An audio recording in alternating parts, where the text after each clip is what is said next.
चलिए आपको सीधे ले चलते हैं राजधानी भोपाल, जहां लाल परेड ग्राउंड में सीएम शिवराज सिंह चौहान मौजूद हैं। और जो नए बेटा बेटी आज इस कार्यक्रम से जुड़े हैं, मामा से जुड़े हैं, उनका मैं हृदय से स्वागत करता हूं। मेरे प्रिय बेटा बेटियों, बैठे रहो। जो 6 महीने पहले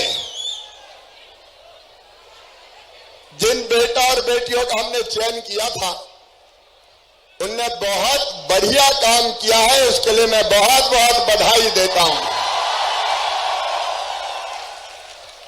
और मेरा विश्वास है कि जो नए साथी हमसे जुड़े हैं, वो भी एक नया इतिहास रचेंगे, बहुत मेहनत और ऊर्जा के साथ काम करेंगे। मेरे प्रिय बेटा और बेटियों,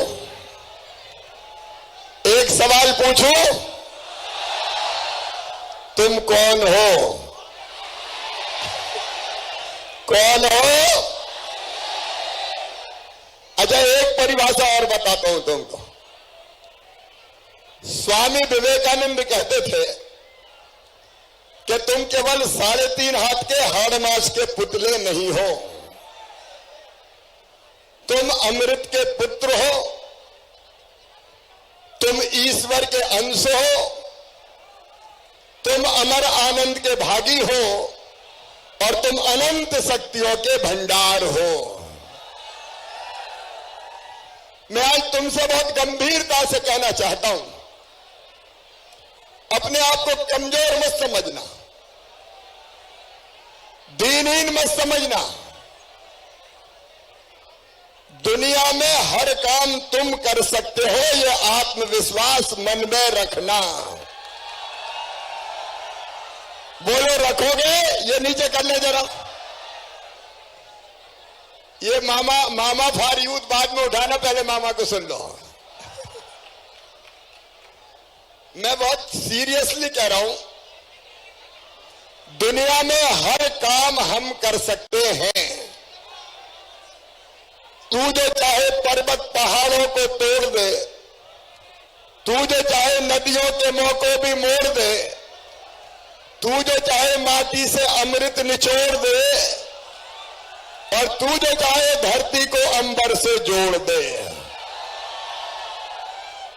ये युवाओं की ताकत है। और इससे पहली बात जो मैं तुमसे कहना चाहता हूं, अपने आप को जानो, अपने आप को जानो, स्वयं को पहचानो। और आज मैं ये संदेश देने भी आया हूं कि तुम्हें मध्य प्रदेश के प्रगति और विकास में सहभागी बनकर एक नया इतिहास रचना है। बोलो, रचोगे? सब रचेंगे? तो काम के लिए तैयार हो? तो एक बात ध्यान से सुनो, हम लोग फिजिकली और मेंटली फिट रहें, इसके लिए रोज योगा या एक्सरसाइज कौन कौन करते हैं बताएं? ईमानदारी से बताना। जो नहीं करते उनको करने की कोशिश करनी चाहिए। बोलो, करोगे? पीछे वाले भी करेंगे। मेंटली और फिजिकली हमको फिट रहना है। और जो काम हमको मिला है, देखिए, हमारा काम केवल थ्योरेटिकल नहीं, प्रैक्टिकल ज्ञान हासिल करना है। यह अपने आप को तराशने का काम है, यह अपने आप को बनाने का काम है। और इसलिए हम काम करें तो बेहतर सीखने के भाव से काम करें, ताकि हमारा जो व्यवहारिक ज्ञान है ये जीवन भर हमारे काम आए। उसके लिए जरूरी है पूरी गंभीरता। मैं पहली चीज और जो आपसे कहना चाहता हूं, उसको भी ध्यान से सुनो। हमारा जो काम है सीएम जन सेवा मित्र। देखो मेरे बेटा बेटियों, भारत दुनिया का सबसे बड़ा लोकतंत्र है और हमारे पीएम साहब ने कहा कि हमारा देश मदर ऑफ डेमोक्रेसी है, लोकतंत्र की जननी अपना महान भारत है। और आप लोकतंत्र की पाठशाला में व्यवहारिक ज्ञान प्राप्त करके, जैसा सचिन चतुर्वेदी जी कह रहे थे, अंतिम व्यक्ति तक योजनाओं का लाभ पहुंचाने की कोशिश करोगे। बोलो करोगे? हमारे लिए जनसेवा मित्र पुराने 6 महीना पहले जो आए थे, ठीक 6 महीने बाद फिर मिल रहा हूं। याद है कि नहीं? 4 तारीख। और जो वादा किया वो भी निभाया। मैंने कहा था 8 से 10 करूंगा,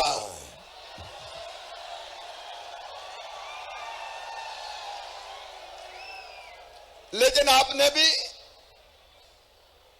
काम के नए रिकॉर्ड स्थापित किए।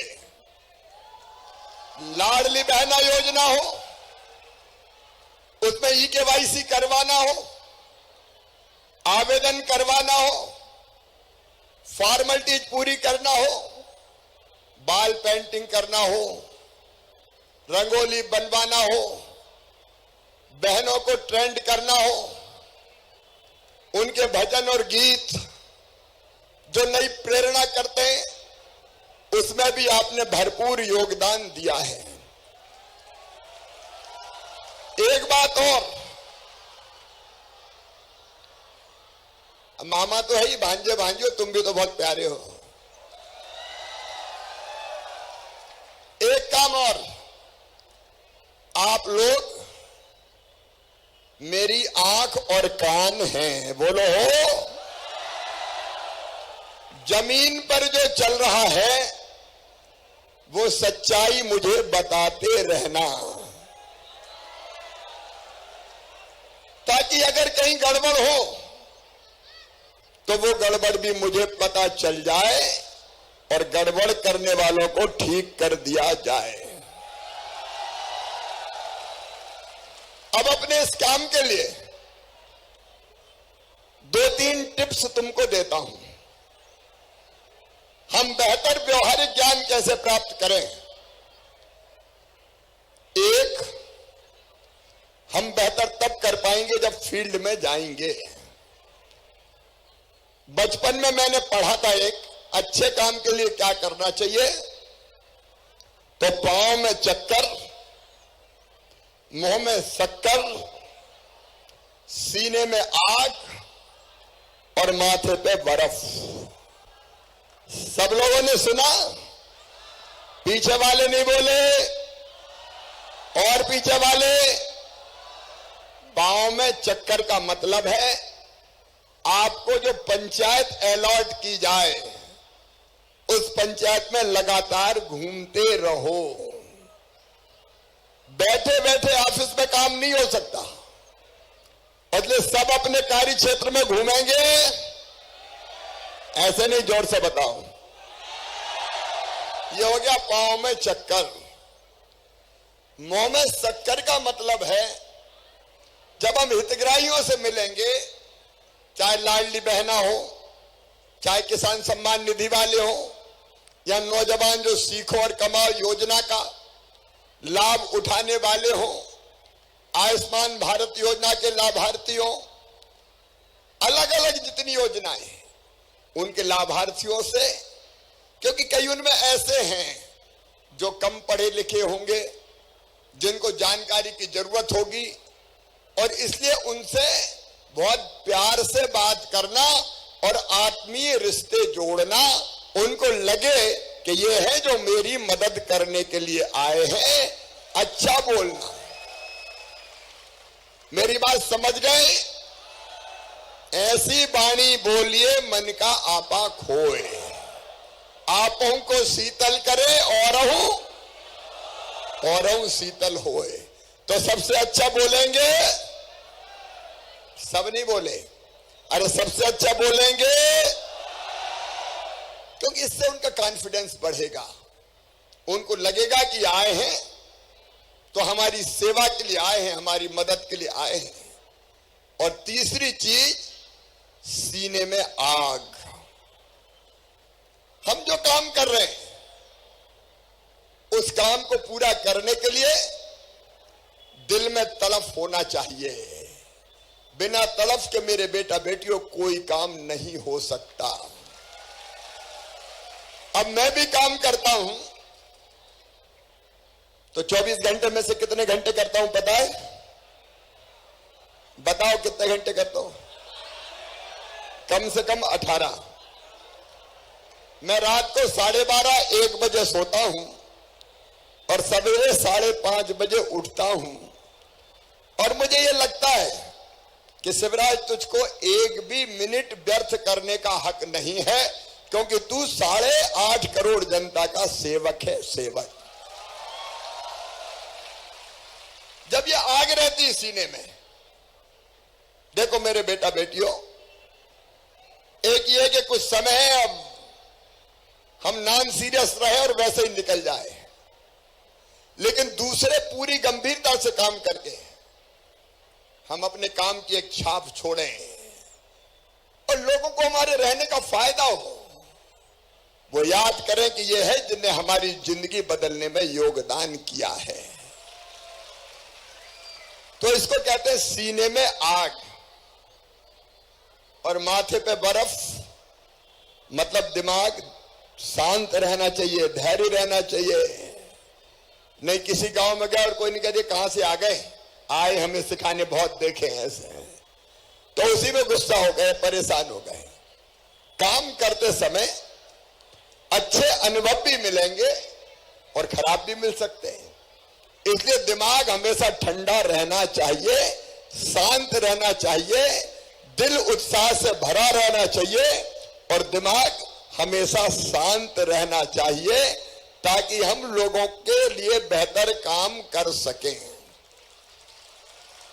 ताली बजाना तो जोर से बजाओ ना। जो काम करो पूरी तन्मयता के साथ करो।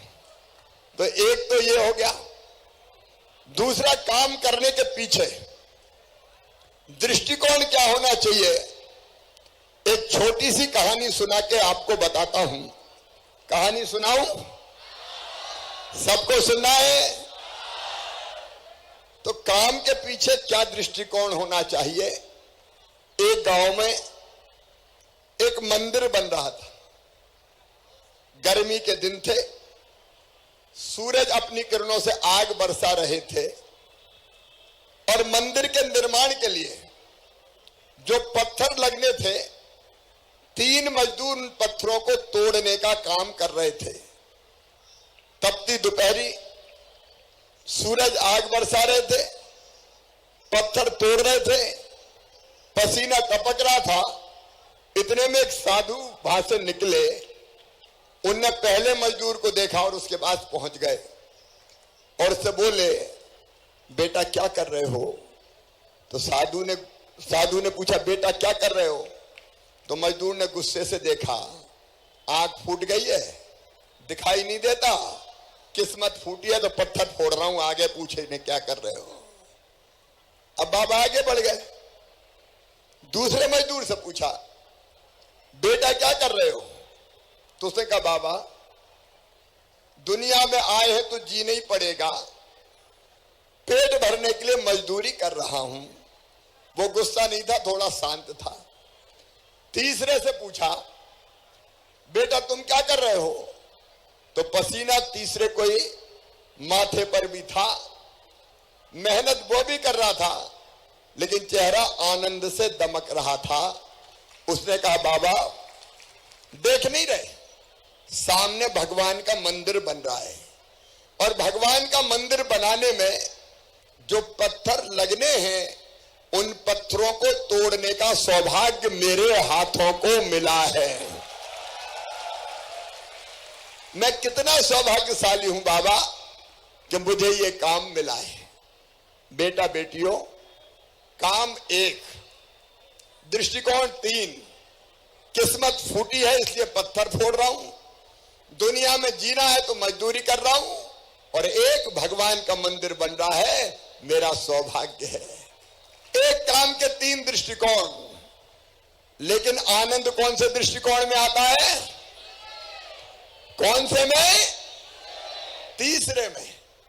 हम जनसेवा मित्र हैं, तो जो काम हमारी तरफ है उसको गरीबों की सेवा, भगवान की पूजा मानकर करेंगे तो मन में आनंद आएगा कि देखो कितना बढ़िया काम मिला है, हम लोगों की मदद कर रहे हैं, हम लोगों की सेवा कर रहे हैं। तो काम का दृष्टिकोण अगर ये रखेंगे तो आपको बहुत काम करने में आनंद और प्रसन्नता का अनुभव होगा। मेरे बेटा बेटियों, अपना मध्य प्रदेश ये एक जमाने में, आज मैं तुमको बताना चाहता हूं। मध्य प्रदेश की कहानी सुनाऊं क्या? सब बताओ, सुनाऊं क्या? तो एक जमाना था जब तुम छोटे छोटे थे, तब मेरे बेटा बेटियों मध्य प्रदेश में सड़कें नहीं थी, गड्ढों में सड़क थी कि सड़क में गड्ढा था ये पता ही नहीं चलता था। तब दिग्गी राजा का राज हुआ करता था और गड्ढों में लोग सड़क ढूंढते थे। अगर सड़क पे चलते थे तो हालत ये हो जाती थी, गाड़ी खाए हिचकोले, हड्डा पसरा सारे डोले, याद आ गए शंकर भोले। सड़कों का पता नहीं था। तुम तो मामा के राज में पैदा हुए हो, इसलिए तुमने वैसी सड़कें नहीं देखी। तुम्हें पता है बिजली कितने घंटे आती थी? किसी को पता है क्या? 3 घंटा 4 घंटा 24 में से बिजली आती थी और बच्चे एग्जाम की तैयारी लालटेन में करते थे। लालटेन में गर्मी के दिनों में कई बार रात रात भर सड़कों पे घूमना पड़ता था हवा करते हुए, क्योंकि बिजली आती ही नहीं थी। पीने का पानी हो चाहे सिंचाई की व्यवस्था हो, मध्य प्रदेश में कोई इंतजाम नहीं था। और हालत यह थी कि मध्य प्रदेश को कहते थे बीमारू राज्य। क्या कहते थे? बीमारू राज्य। मेरे बेटा बेटियों, मध्य प्रदेश की पर कैपिटा इनकम थी केवल 11,000 रुपया। कितनी थी? केवल 11,000 रुपया। मध्य प्रदेश का बजट था कुल 21,000 करोड़ रुपया। मध्य प्रदेश की जीएसडीपी थी केवल 71,000 करोड़। मैं बहुत लंबा नहीं जाऊंगा, लेकिन आज मुझे कहते हुए गर्व है, हमने ग्रामीण सड़कों को मिला ले तो 5,11,000 किलोमीटर शानदार सड़कें मध्य प्रदेश की धरती पर बनाई। सड़कों का जाल बिछा। बिजली पैदा होती थी पहले बिजली पहले पैदा होती थी केवल 2900 मेगावाट। आज बिजली का उत्पादन है 28,000 मेगावाट। कितना है? 28,000 मेगावाट। सिंचाई की व्यवस्था कुल मिला के पहले थी, आजादी के पहले की भी, कांग्रेस, राजा, नवाब, अंग्रेज सबने मिलकर की थी 7.5 लाख हेक्टर में कई वर्षों में। और अब बढ़ के मामा के राज में कितनी हो गई? 47 लाख हेक्टर सिंचाई की व्यवस्था मध्य प्रदेश की धरती पर हुई है। मेरे बेटा बेटियों, पर कैपिटा